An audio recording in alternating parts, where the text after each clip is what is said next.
suite Karine Tisserand sur scène, la directrice générale du Club des annonceurs. Bonsoir Karine.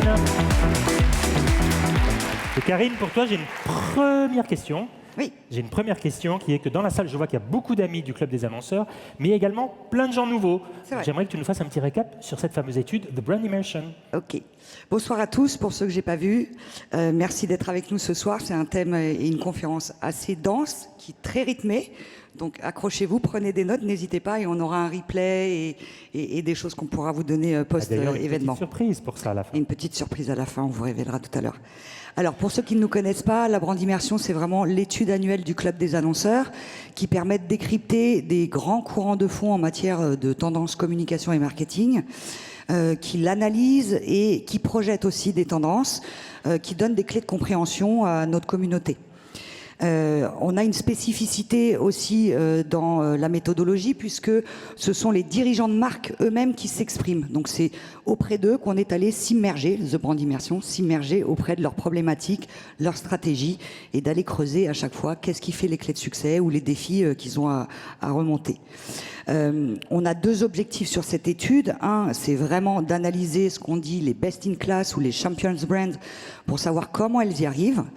À la fois en France et aussi à l'international. Sur l'international, on a Kantar qui nous accompagne avec son classement Brandsy Top 100 Monde, et vous le verrez ce soir.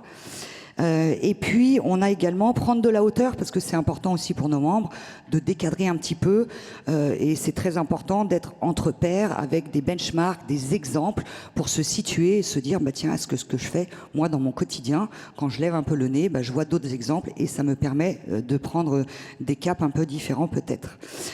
Autre élément, c'est un savant mix aussi où on agrège plein de choses.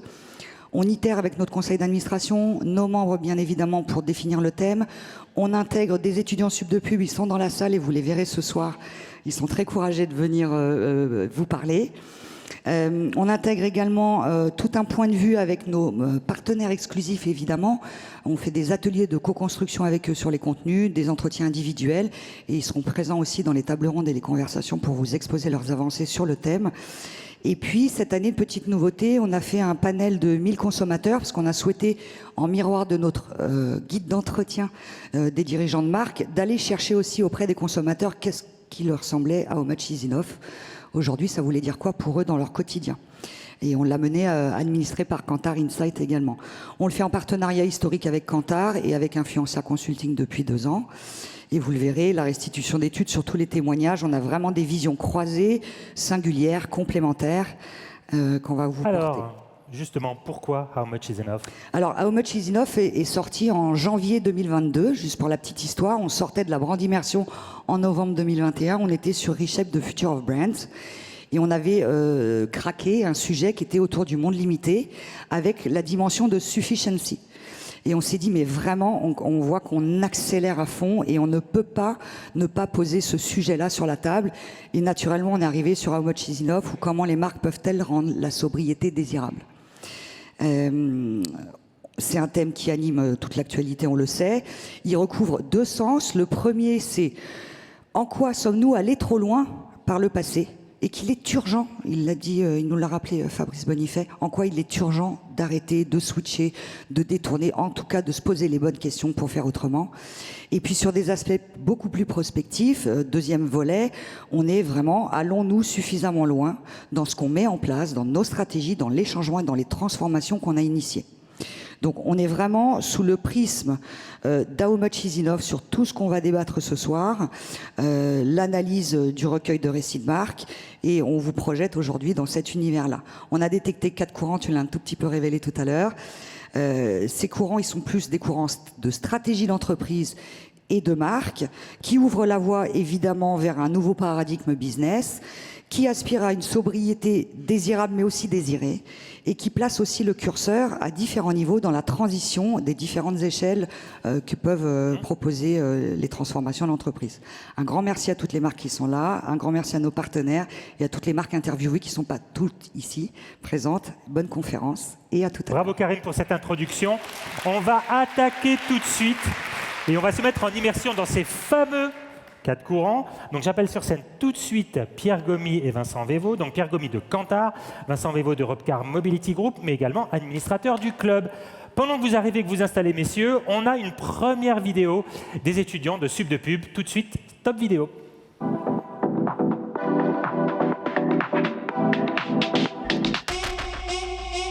On nous dit tout le temps que on est une génération qui est un peu perdue. Dans tous les cas, nous, c'est trop tard. Donc il faut dès maintenant réfléchir à la façon dont on peut adapter nos activités.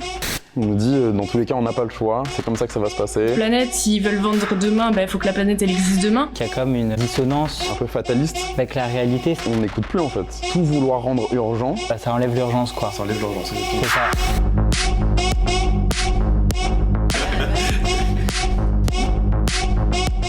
On a envie d'apprécier ce qu'on fait, on a envie d'apprécier ce qu'on consomme et c'est pour ça qu'on consomme. On est vraiment dans un système d'hyper-consommation. Leur but premier, en fait, c'est de nous vendre quelque chose. On va essayer de jouer avec tes sentiments là-dessus, sans aucune honnêteté derrière. Elle déploie plein d'efforts de communication pour qu'on surconsomme. Donc je pense qu'elle peut déployer les mêmes efforts pour qu'on sous-consomme ou qu'on consomme mieux. Toutes les 2 semaines, vouloir s'acheter un nouveau truc, consommer. Et je pense que qu'être humain, on n'est pas conçu pour ça, quoi. C'est des choses qui prennent du temps, tu vois. Même si t'as l'idée, genre tu parles à des millions et des millions de consommateurs, genre tu peux pas arriver du jour au lendemain et frapper, tu vois. On va avoir une vision hyper alarmante. Je pense que c'est vraiment comme ça qu'on reçoit l'information, en se disant que nous, dans tous les cas, on va devoir faire tous les efforts que nos parents n'ont pas su faire. Il fera 50 degrés à Paris, ça sera invivable. Je garde quand même cette envie de faire des efforts J'ai juste besoin qu'on me parle honnêtement, en fait. et qu'il y ait vraiment une démarche, surtout des valeurs dans leur entreprise et dans leur volonté de faire, quoi. J'ai vraiment envie d'entendre que ce que je consomme, ça ait un impact, même s'il est minime, et que je le sache, que je le connaisse, en fait. Tu vois, on est étudiants, il n'y a même pas d'alternatives qui nous sont vraiment proposées. Je me sens blâmé quand je consomme de la fast fashion. C'est difficile de se restreindre parce que On nous dit qu'il ne faut pas le faire, non, on ne nous donne pas forcément la solution. on a déjà essayé de sensibiliser et on n'a pas vu de changement non plus drastique. Tu peux pas dire aux gens de faire un truc si toi-même déjà t'es pas dans le mood de changement. J'adore les pièces que je viens d'acheter, mais je sais que c'est pas bien. Mais pourtant, on continue quand même d'y aller. C'est que c'est eux les acteurs, c'est à eux de nous faire changer nos fonctionnements de consommation parce que On est clairement esclaves de la société de consommation. on dépend de eux, c'est eux qui nous offrent les choses. Un jour de nous dire tu veux ça, mais il n'y en a plus. On va réfléchir d'une façon différente. De toute façon, on sera obligés en fait nous de s'adapter au changement. Merci Sub de Pub pour ce regard de la situation à date. On va les retrouver après. On va attaquer tout de suite sur cette étude, puisque Karine en a parlé. C'est parti pour l'étude. Eh bien, tout à fait. On a réalisé une étude en partenariat avec le Club des annonceurs pour comprendre quelles étaient les attitudes et comportements des Françaises et des Français vis-à-vis de la sobriété. On a fait ce terrain du 12 au 19 octobre, donc ce sont des résultats Tout frais. Et donc, il y a un fait principal, c'est que les Français, 79% des Français sont favorables à la sobriété. Alors ça regroupe des gens qui sont favorables à la sobriété pour bâtir un futur meilleur, pour laisser un monde plus durable à leurs enfants, mais aussi pour aller vers plus de simplicité dans leur mode de vie. Et puis l'autre partie, ils sont plutôt réalistes, c'est-à-dire qu'ils se disent finalement ça ne peut plus durer comme ça, ils sont conscients des limites. Puis l'autre chose, c'est le contexte inflationniste aussi. Ils se disent on ne pourra pas faire face à ce contexte d'inflation si on ne fait pas d'efforts de faire moins et autrement. Il en reste tout de même quelques-uns, donc 21% pour être plus exact, qui sont réfractaires. Voilà. Alors pourquoi est-ce qu'ils sont réfractaires ?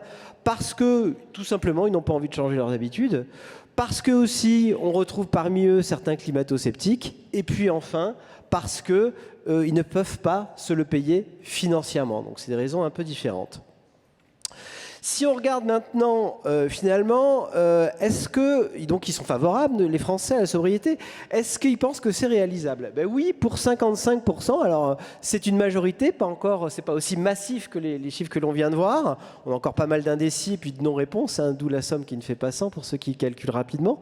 Mais en tout cas, on voit une deuxième chose, c'est qu'ils pensent qu'on ne va pas assez rapidement pour 59% d'entre eux. Donc il y a un vrai appel auprès des gouvernements, des entreprises pour aller plus vite vers cette sobriété qu'ils désirent.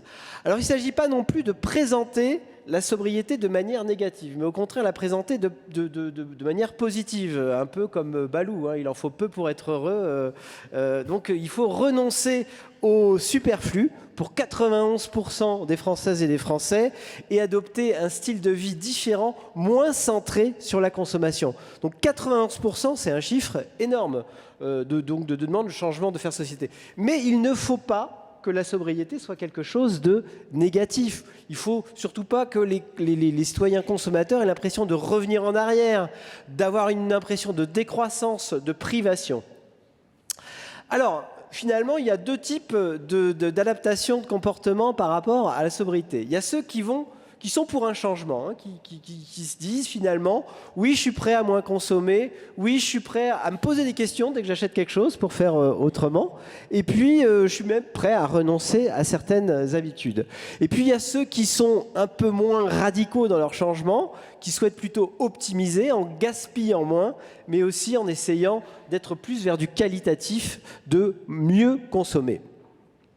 On a soumis une vingtaine de propositions de sobriété aux consommateurs, aux Françaises et aux Français qu'on a interrogés, et on leur demandait s'ils voulaient continuer à le faire moins ou arrêter de le faire. Donc là, vous voyez c'est le top 5 des choses qui sont le plus difficiles, donc où les gens veulent vraiment continuer à le faire. Là, on retrouve les réseaux sociaux, les vidéos en ligne.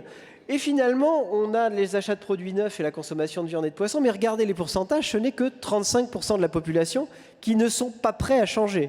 Quand on regarde maintenant justement les Français qui sont prêts à limiter ces comportements, notamment sur la viande et le poisson, donc très contributeurs des émissions carbone, ou aussi effectivement les achats de produits neufs, on voit qu'on a une majorité de la population qui sont prêts à faire moins, tout comme ceux qui sont plus prêts à limiter leur sortie shopping, à limiter aussi l'achat de produits qui ne sont pas des produits locaux, on retrouve une grande tendance, et puis toute la thématique de l'emballage transversale à toutes les entreprises de grande consommation.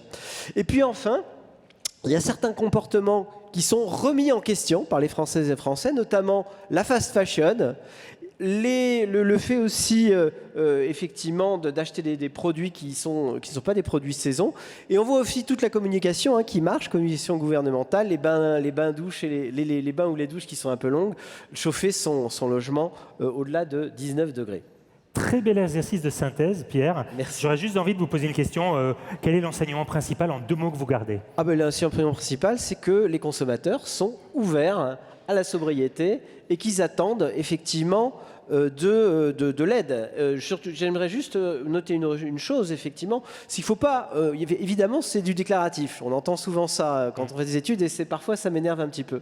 C'est du déclaratif, mais n'empêche qu'une attitude prévaut à un comportement. Ça, c'est la première chose. Et donc, finalement, ce que veut dire ces chiffres, c'est surtout pas, c'est du déclaratif, continuons à faire comme avant, c'est du déclaratif, donc c'est une attitude. Comment aider les consommateurs à transformer cette attitude en comportement? Voilà la question principale que doivent se poser les marques. Bravo. Alors Vincent, on a vu ce côté conso, on va regarder maintenant qu'est-ce qui se passe au niveau des marques et des entreprises. Absolument. Mais si vous le permettez, avant d'entrer dans le vif du sujet, j'ai envie de m'adresser directement à vous parce qu'il est rare d'avoir l'opportunité de parler à de nombreux dirigeants de marque. Et Fabrice a très bien posé le sujet. Nous avons un rôle, voire une responsabilité assez centrale dans la transition que notre société doit opérer. En complément des chiffres que Pierre vient de vous partager et qui portent en eux une super nouvelle, c'est que l'acceptation de l'idée de sobriété est bel et bien là et que par ailleurs, si on croise un certain nombre d'études, elle progresse. Et finalement, on est dans un monde où aujourd'hui, on a plusieurs générations de consommateurs qui s'accordent sur le fait que elles attendent maintenant que les marques les accompagnent vers plus de sobriété. Alors le chiffre que j'ai envie de vous partager, il est moins réjouissant, mais il est très interpellant. Et je ne le commenterai pas tant il parle de lui-même. Il est issu lui aussi d'une étude Kantar menée l'an dernier pour The Lancet. The Lancet, pour ceux qui ne connaissent pas, c'est une des plus grandes revues médicales au monde, qui s'est intéressée au sujet de l'anxiété climatique, qui n'est pas quelque chose de rigolo parce que c'est une nouvelle pathologie qui fait des ravages. 10 000 jeunes ont été interrogés, 1000 dans 10 grands pays, certains développés, d'autres en forte croissance. Et ce qui est terrifiant, c'est ce résultat, 3 jeunes sur 4 se déclarent effrayés face à l'avenir qui est devant eux.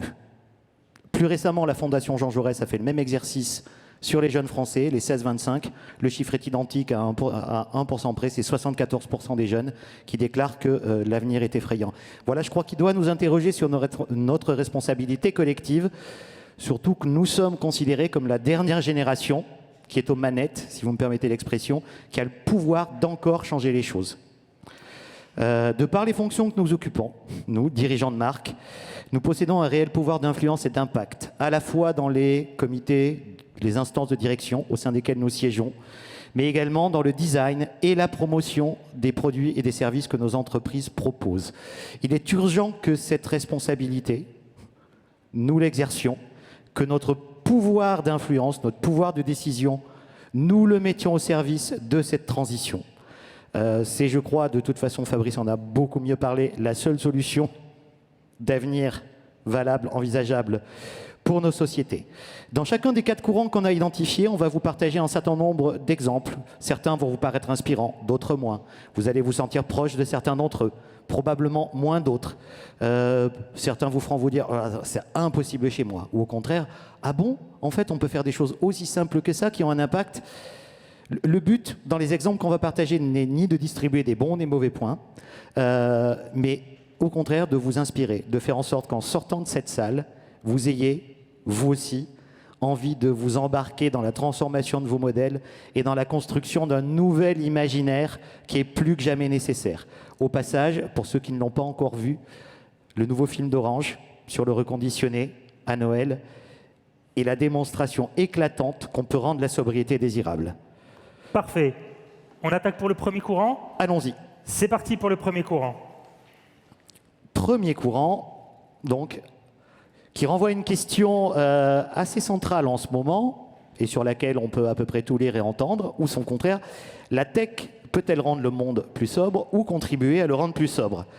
Alors, c'est une question qui peut faire bondir certains d'entre vous, d'autres pas. Je vais tout de suite vous rassurer, hein. Le propos ce soir n'est pas de valoriser, de faire la promotion du solutionnisme technologique. D'autres le font mieux que nous et on le laisse le faire.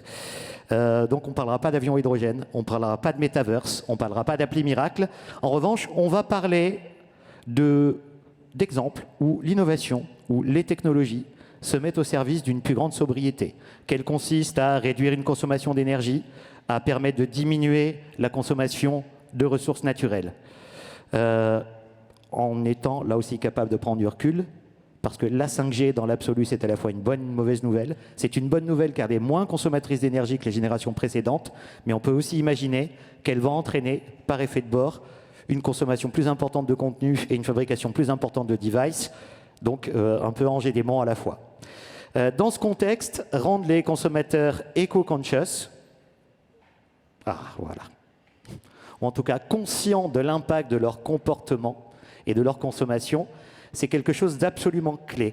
C'est ce que font très bien EDF, qui depuis des années multiplie les services, les outils, pour permettre à chacun de comprendre les tenants et les aboutissants de sa consommation, de comprendre également comment l'optimiser et de développer des éco-gestes. C'est également l'exemple d'Orange qui a développé un tas de petits modules pédagogiques qui permettent de vous interroger sans vous culpabiliser sur l'impact de votre consommation numérique. Tiens, d'ailleurs, j'en profite, à votre avis, enfin la réponse est assez facile, mais il vaut mieux 1 heure de Netflix dans l'absolu ou 1 heure de musique en streaming, sur Spotify par exemple? Oui, alors c'est 1 heure de musique, bien évidemment, mais c'est un rapport de 1 à 3 quand même, donc c'est considérable. Enfin, Seat, pour parler du monde de l'automobile, a dans une application dédiée à la multimodalité, proposer à tous ces consommateurs le calcul des trajets les plus efficients en termes d'émissions de CO2. Je répète que vous aurez tous ces exemples dans le document. Absolument, oui. Auquel vous aurez accès. C'est la surprise de fin d'émission. Voilà. Deuxième exemple, ou en tout cas deuxième tendance qui illustre ce courant, ce qu'on appelle le Lean. Le Lean, c'est l'efficacité avec les moyens minimums. Ici, ce qui nous a intéressé, c'est la manière dont on peut challenger le parcours du produit ou du service pour aller vers plus de sobriété. Spring, pour ceux qui connaissent, c'est frapper du sceau du bon sens et pourtant c'est révolutionnaire. C'est toute une catégorie de produits, on va dire, d'hygiène et d'entretien efficaces et ultra fins qui tiennent dans une boîte aux lettres. Or, dans une logique d'e-commerce, vous voyez tout de suite l'impact que cette nouvelle approche de design des produits peut avoir. Le deuxième exemple, c'est Loom, et j'espère qu'il y a plein de consommateurs de Loom dans la salle. Marque emblématique de la mode à la fois responsable et durable, qui annonce tout de suite la couleur sur son site. Si vous ne le connaissez pas, je vous engage d'ailleurs à le visiter, c'est une merveille. Moins, mais mieux. Loom prend la logique de l'e-commerce à contre-courant et ouvre aujourd'hui un magasin pour aider ces consommateurs parisiens à réduire leur empreinte carbone, à se déplacer en boutique plutôt que de commander et à se faire livrer.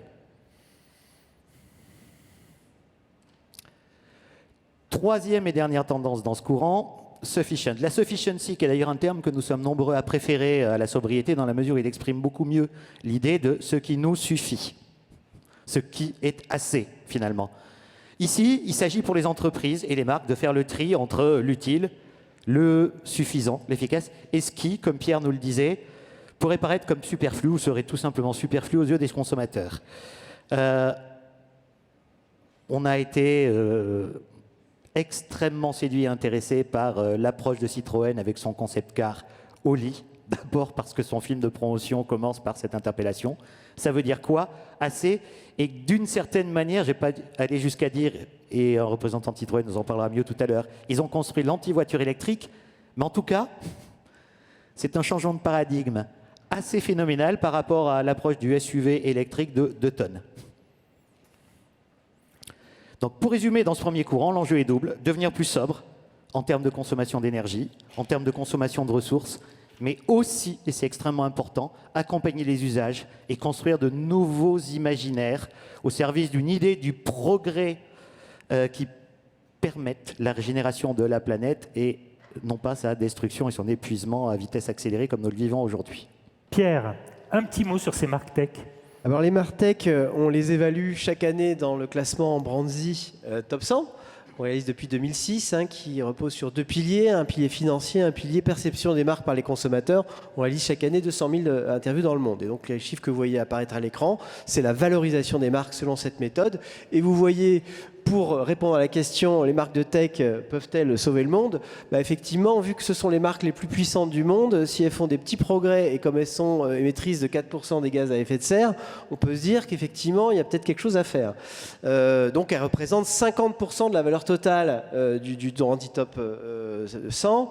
Elles progressent de 46% entre 2022 et 2021. Donc on voit quelle puissance elles occupent. Néanmoins, ce qu'on peut constater, c'est qu'il n'y en a aucune qui soit spécifiquement dédiée à rendre le monde plus durable. Donc on attend avec impatience une marque tech dédiée aux enjeux RSE dans le top 100. Alors, on va attaquer le deuxième courant. C'est parti, on a eu la petite synthèse. À toi, Vincent. Alors, la sobriété incrémentale, la sobriété finalement, à travers une politique de petits pas, est-elle une stratégie d'adaptation quasi incontournable? C'est le sentiment qu'on a eu parce qu'on a trouvé énormément d'exemples dans cette catégorie. Après, pour être honnête, c'est vrai que cette stratégie d'adaptation semble d'autant plus difficilement contournable, car pour beaucoup d'acteurs de ce courant, il n'y a pas trop le choix en fait, pour être entre nous. Les pénuries avérées, d'ores et déjà, ou à venir, d'énormément de ressources naturelles. Certaines vous paraissent évidentes, d'autres moins. Il y a des ingrédients clés dans l'alimentaire, il y a aussi des métaux rares, ce qu'on retrouve dans toutes les batteries, et pas seulement les batteries de véhicules électriques, mais aussi la silice pour la technologie, ce qu'on a dans tous les semi-conducteurs, les circuits imprimés, dans l'électroménager, dans les mobiles, sans oublier l'eau, parce que produire, c'est extrêmement consommateur d'eau. Ça conduit de nombreuses entreprises à adapter progressivement leurs offres et à repenser le cycle de vie et de conception de leurs produits.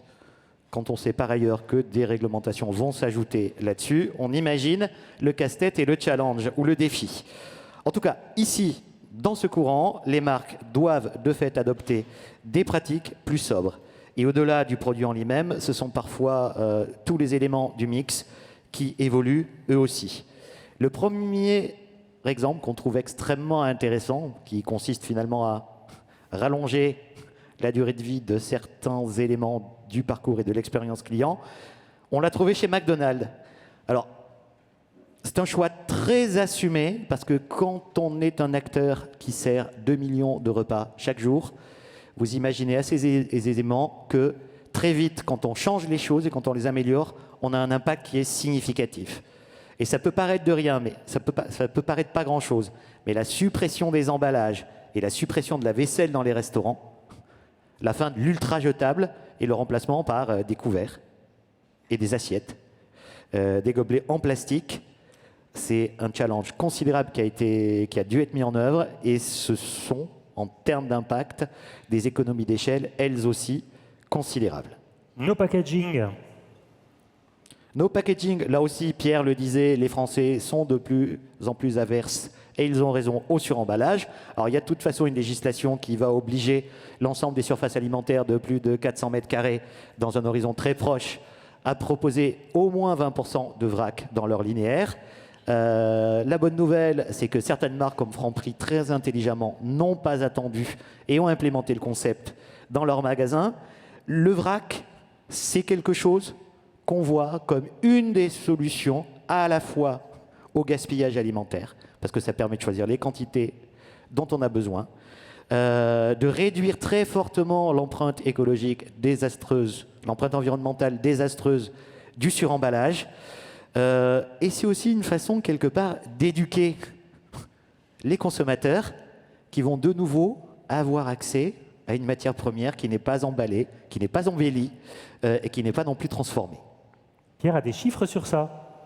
Sur le packaging, oui, tout à fait. En fait, on a réalisé une étude dans 30 pays, 30 000 consommateurs. Vous voyez les résultats apparaître à l'écran, où on peut comparer d'ailleurs la France et le monde. Effectivement, la première priorité pour les consommateurs, c'est déjà de résoudre toute la pollution qu'on a fait, hein, le fameux continent de plastique. Mais l'autre chose aussi, c'est d'utiliser des choses qui sont réutilisables, d'utiliser d'autres matériaux et arrêter l'usage des plastiques à usage unique. Vincent, une autre tendance. Alors, on ne pouvait pas, dans ce courant, ne pas parler de l'inflation. Et ça va vous paraître probablement iconoclaste, voire un petit peu provocateur, mais on pense que l'inflation peut aussi paradoxal que cela puisse paraître, avoir des impacts positifs. Pierre le disait tout à l'heure, les consommateurs attendent que sur le volet prix, accessibilité, les marques fassent des efforts. Et là, on a identifié deux effets de bord potentiels de l'inflation qui fait néanmoins mal au pouvoir d'achat des consommateurs. Hein, ne nous prêtez pas de mauvaises intentions. Le premier de ces effets de bord positifs, c'est que l'inflation des coûts de l'énergie, l'inflation du coût des matières premières oblige les entreprises à faire la chasse au gaspillage et finalement à essayer de produire au moins aussi bien à moindre coût. Bell et Ladurée nous ont ainsi confié récemment avoir revu leur process en créant par exemple des packs multilingues. Ça peut paraître idiot, ça relève du bon sens, mais dans l'industrie alimentaire, jusqu'à il n'y a pas si longtemps, effectivement, on faisait un packaging par pays, par langue. Une donnée à partager, Pierre, peut-être sur ça aussi. Il n'a pas terminé. Vincent. Un deuxième effet de bord qu'on espère, et je vais aller très vite, c'est que cette inflation réduise l'écart prix, l'écart positionnement-prix entre les marques qui jusqu'à présent produisaient très loin, achetaient des matières premières qu'elles faisaient venir de très loin à moindre coût, et les marques qui avaient déjà des modèles plus vertueux, produits en local, transformés en local. Et ça, pour l'instant, ça ne s'est pas réalisé, mais on espère très fort le voir se produire. Maintenant, on a le chiffre de Pierre. Oui, tout à fait. Et ce chiffre, c'est 80 ou 78% selon qu'on se place du côté français ou mondial. En tout cas, c'est très proche. Et ça veut dire qu'effectivement, la majorité des consommateurs souhaitent acheter des produits plus respectueux de l'environnement, mais que le contexte actuel les fait douter de leur capacité à pouvoir le faire. Or, la RSE doit être quelque chose de mainstream. Donc, encore une fois, la question centrale, c'est comment est-ce qu'on aide ces consommateurs qui sont prêts à changer, à le faire réellement, et qu'on ne n'ouvre pas le parapluie en se disant bon, bah, finalement, on va continuer comme avant. Un levier de transfo, la sobriété, Vincent? Alors oui, la sobriété peut-elle être un levier de transformation? La réponse est définitivement oui, pour la bonne et simple raison que qu'on le fasse de façon contrainte, parce que l'incrémental ne suffit pas, ou on va dire par conviction et par ambition. C'est quelque chose qui peut avoir un impact fort sur la façon d'opérer et je dirais même la façon de coopérer. Première tendance, alors l'innovation là où on ne l'attend pas parce qu'elle n'est pas technologique. L'innovation en matière d'ouverture d'esprit, l'innovation en matière de capacité à remettre en cause des choses qui semblent établies, qui sont des dogmes et qui sont dans le monde dans lequel on vit potentiellement un petit peu stupides, ou en tout cas qui seraient stupides de continuer à suivre. Le premier exemple, c'est le slip français, qui vient d'annoncer très récemment qu'il allait mettre à disposition d'autres marques de mode tout son réseau de partenaires, alors je précise réseau de partenaires locales, pour qu'elles puissent refabriquer en France. Vous savez probablement que la plupart des marques de textiles ont, il y a très longtemps déjà, abandonné la France pour les produire à moindre coût en Indonésie, au Vietnam, voilà. Dans un autre registre, qui aurait pu imaginer que les frères ennemis du transport en France, historiquement, ça n'a jamais été une immense histoire d'amour entre l'aérien et le rail, s'entendent pour proposer un billet dans un parcours totalement seamless, commun, permettant de combiner train et avion, et qui, on l'espère en tout cas, fera basculer des gens sur le TGV pour faire leur Paris-Lyon quand ils arrivent à l'aéroport, à un des aéroports parisiens, plutôt que de prendre un deuxième vol intérieur. Le côté humain dans tout ça? Fondamental. Alors, l'écologie humaine, c'est un concept qui appartient à l'Envie, et à sa filiale Bien commun, qui nous a là aussi énormément parlé. Alors, à l'Envie, pour ceux qui ne connaissent pas, c'est une marque qui est spécialisée dans les services d'aide à domicile et qui est revenue à un modèle de bon sens. La sobriété, elle s'exprime chez eux, c'est ce qu'ils nous ont raconté au quotidien, dans la volonté de faire les choses simplement, de ne pas multiplier les règles, les process, de ne pas rajouter des couches au millefeuille, qui n'en a pas forcément besoin, et de responsabiliser au maximum les aidants. C'est la même philosophie qui guide d'ailleurs le projet Bien commun, qui est tout récent, rénover des grandes maisons pour en faire des lieux de vie pour les personnes âgées, qu'on imagine assez aisément aux antipodes des EHPAD. J'ouvre ici une courte parenthèse, parce que Bien commun, le courant de pensée que plus en plus d'économistes prônent, pour lequel de plus en plus d'économistes militent, et pas seulement Gaël Giraud, qui le fait depuis très longtemps, il est fondamental. Et on peut imaginer que des réflexions vont bientôt s'ouvrir dans certains États sur la façon de sanctuariser des choses dont on considère désormais qu'on ne peut pas les laisser aux mains du système capitaliste. On parle de la santé, on parle de l'éducation, et on parle aussi, c'est plus iconoclaste, de nationaliser les ressources naturelles, dans certains cas. Biodiversité. Biodiversité, ça aussi, c'est assez magique, hein. Vous ne me contredirez pas si je vous dis que l'excès n'est bon ni pour l'homme ni pour la planète. Elle nous le montre de manière particulièrement exacerbée en ce moment. Ici, la sobriété, c'est à la fois une forme de résistance, mais aussi un remède à une certaine forme d'exploitation outrancière de nos ressources naturelles, qui, on le rappelle, sont finies et qui n'ont pas une capacité infinie à se régénérer, malheureusement. C'est même le contraire. Saviez-vous, par exemple, que les 2/3 de ce que nous mangeons est composé de seulement 9 espèces végétales? Je ne vais pas vous les citer, mais ça laisse assez rêveur, alors qu'en fait, il y en a plus de 6000 potentiellement comestibles. Björg, une des marques d'Ecotone, on en parlera tout à l'heure, a décidé d'inverser ses proportions en ne proposant ces mêmes espèces que nous surconsommons que dans 1/3 de ses produits, pour nous donner accès à plus de diversité, d'expériences gustatives, d'expériences de consommation. Et il nous y éduque. On peut aussi citer Bell, qui développe des recettes à base de végétaux comme une alternative à la consommation de produits issus de l'élevage.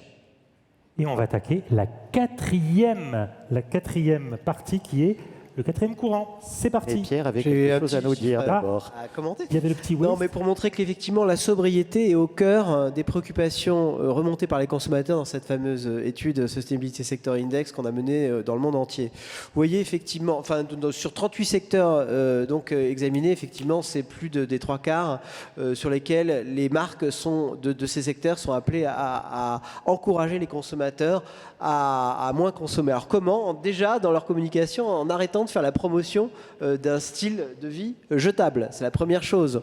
En proposant aussi des alternatives qui sont équivalentes à celles des produits standards. Et puis aussi en offrant des services de location, de partage, d'achat de biens d'occasion. Et puis effectivement, on le voit aussi, au-delà d'arrêter de faire la promotion d'un monde de vie jetable, c'est quand même rééduquer les esprits, quoi. En fait, c'est donc mener des problèmes d'éducation. Parfait, Pierre. Mais maintenant, on va pouvoir attaquer la quatrième. Alors, on ne pouvait pas de toute façon, en effet, aborder le sujet sans parler de marques qui inscrivent résolument leurs activités dans de nouveaux modèles avec une approche parfois systémique où tout est aligné de l'amont à l'aval. Fabrice en a parlé tout à l'heure. Il n'y a guère de choix que de basculer vers une économie de l'usage. Alors, il a parlé de la voiture, c'est vrai que c'est un exemple frappant. En plus, voilà, on s'écharpe beaucoup en ce moment sur le sujet. Je vais vous illustrer le chiffre de 4% d'une autre manière. Pour chaque minute de la durée de vie d'un véhicule, d'une voiture, ça vit en moyenne 10 ans, une voiture. Elle va rouler seulement 2 secondes. Ça veut dire que, voilà, pour chaque minute dans sa vie, elle passera 2 secondes sur la route. Est-ce qu'on a donc besoin d'inonder le monde de véhicules et d'inciter des gens à les acheter? Pas sûr. On ne portera pas de jugement. J'ai dit pas sûr, je Pas juge sûr. pas. Je m'interroge. Donc, chez Greenwiz, pour faire face, on va dire, à ces enjeux de réduction du gaspillage et de circularisation de choses qui font beaucoup plus de sens dans une économie de l'usage que de la possession, on a décidé de proposer la location de jouets et d'objets de puériculture. Et chez Petit Bateau, partant du constat qu'un body petit bateau, par exemple, ça passe en moyenne entre 5 et 7 mains, entre 5 et 7 foyers différents, on s'est dit, mais pourquoi ne pas institutionnaliser cet état de fait et l'ajouter à notre modèle? Et donc la location par petit bateau, qui vient d'être lancée, c'est super, c'est la petite box pour ceux qui grandissent trop vite. Voilà. C'est parti, Permalife.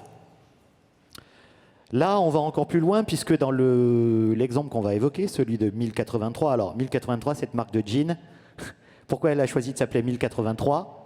C'est parce que de l'amont à l'aval, il n'y a pas plus de 1083 km entre 2 endroits qui font partie de la chaîne de conception, de production, de commercialisation ou de recyclage de ces produits. C'était un entretien extrêmement intéressant parce que le fondateur de 1083 vous a dit, moi finalement mon modèle, vous savez, il repose sur 3 non-innovations. Non-innovation. La première, c'est le recycler. Chacun des produits que vous portez, il y a de très fortes chances qu'ils soient issus du recyclage de produits qui ont été portés par d'autres. Ce qui veut dire que chacun des produits, naturellement, est recyclable. Et ce qui fait la beauté du modèle, c'est que par ailleurs, chacun des jeans 1083 est consigné. C'est-à-dire que quand vous n'en voulez plus, ou quand il est trop usé, vous le retournez à la consigne, il va repartir dans le circuit, voilà, pour devenir un nouveau jean. Voilà. Si on parle de shift... C'est une façon de nous rappeler quand même que l'économie circulaire, c'est pas forcément compliqué et que c'est à la portée de beaucoup plus d'entreprises qu'on ne pourrait le penser.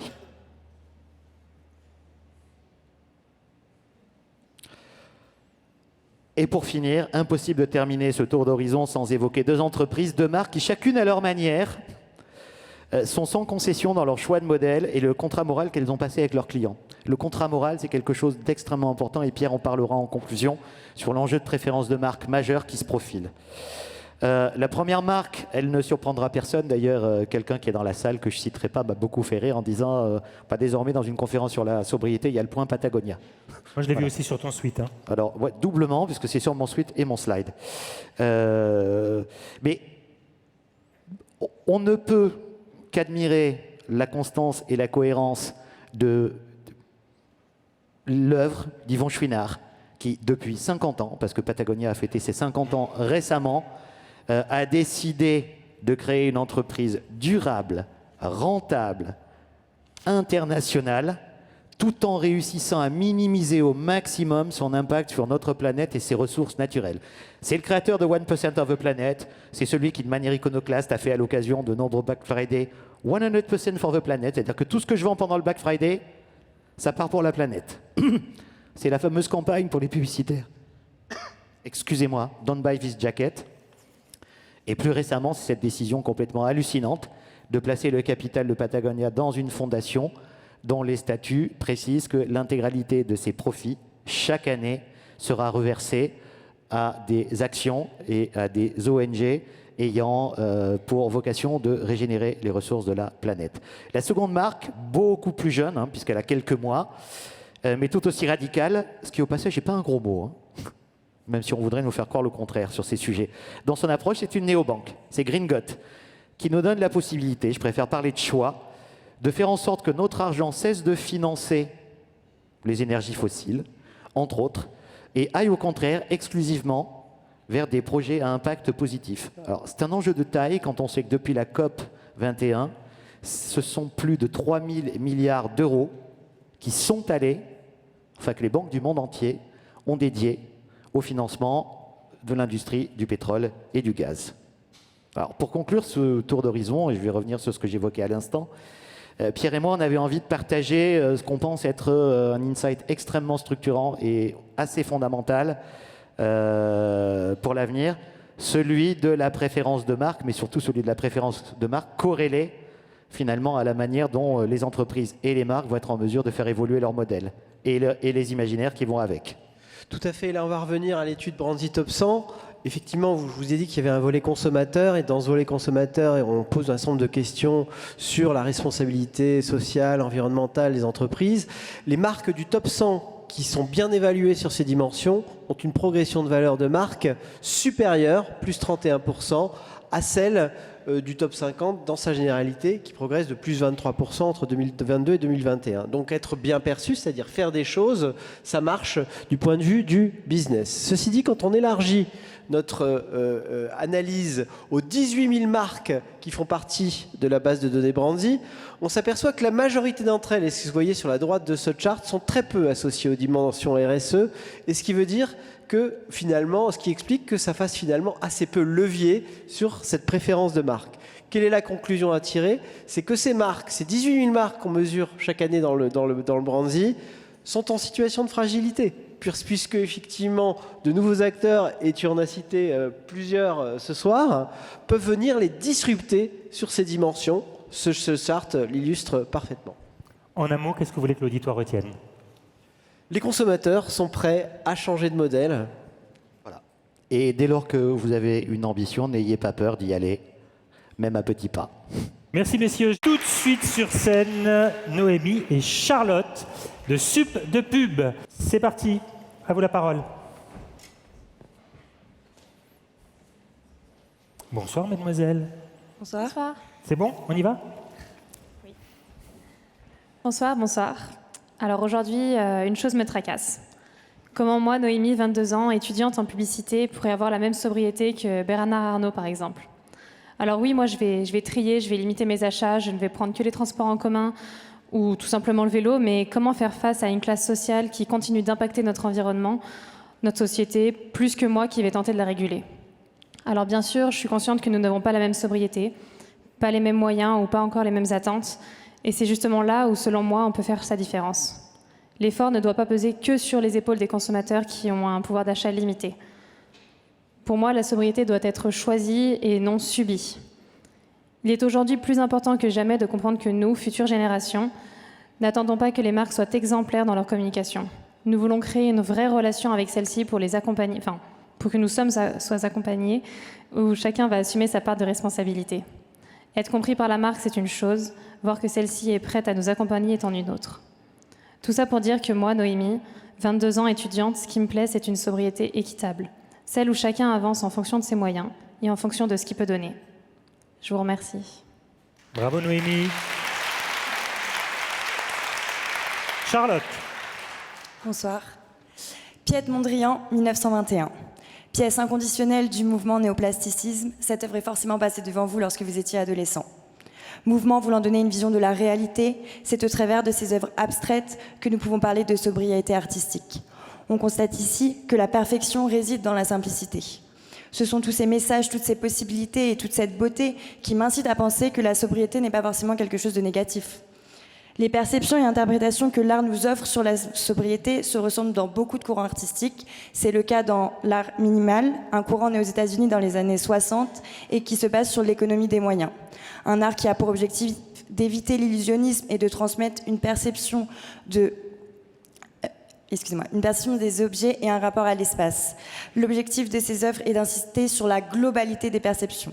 L'art minimaliste a profondément marqué l'évolution de l'art contemporain et son influence se retrouve jusque dans le design actuel. La beauté, les émotions, le savoir-faire et l'artisanat d'une marque peuvent aussi se transmettre en toute simplicité et en toute sobriété. L'humain est toujours à la recherche de complications et de surpassements. Il cherche à voir plus haut, plus loin, plus innovant, plus beau. Mais de temps en temps, il arrive que simplicité et sobriété arrivent à surpasser cette complexité et offrir beauté et un concept parfois plus pertinent. Bravo.